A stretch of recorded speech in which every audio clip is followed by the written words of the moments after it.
So guys, dito tayo magsuswimming kasi nga masyadong maalon doon sa Cleopatra na I believe hindi ho pwedeng mag-swimming doon.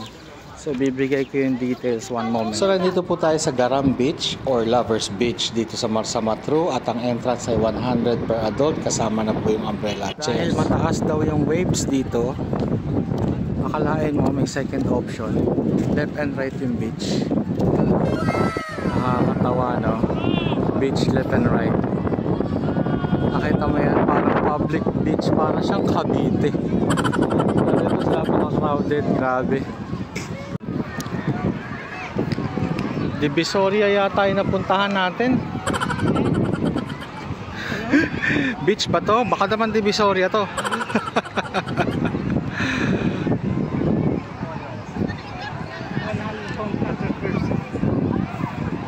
£100 pa per person, ha?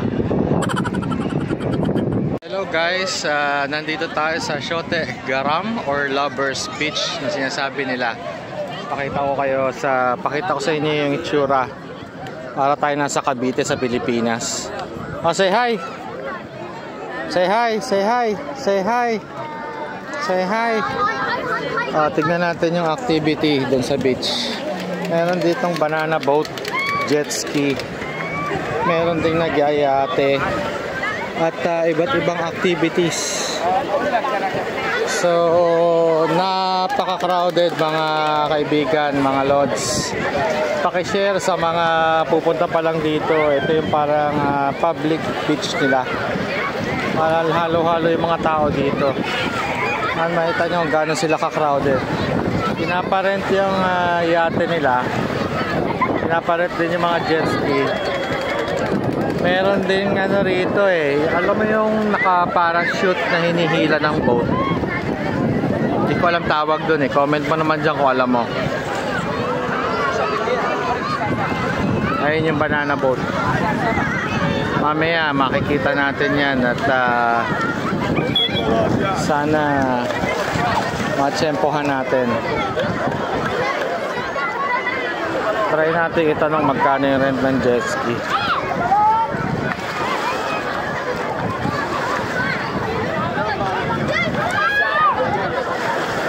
Ayan, dami nila rito. So, yung next destination natin, pag-uusapan pa dahil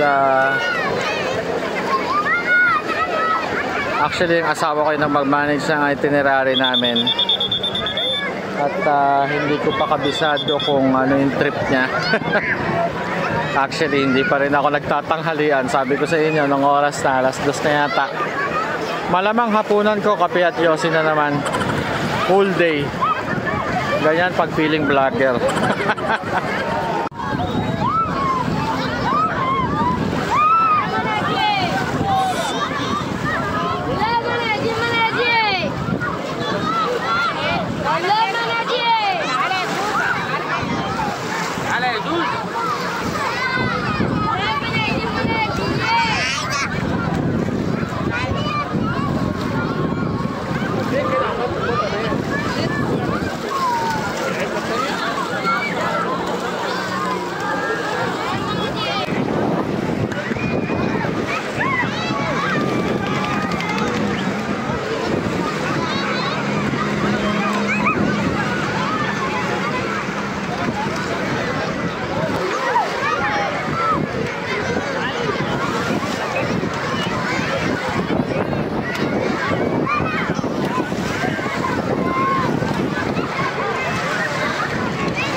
So yan po yung Garam or Lovers Beach mga lods. Ang next vlog naman natin ay patungkol sa kung saan kami bumili ng mga olive oil, sabon, etc. etc. At yan po ay matatagpuan sa Libya Street dito sa Marsamatru. Maraming salamat lalo na sa mga nagsishare. Ingat!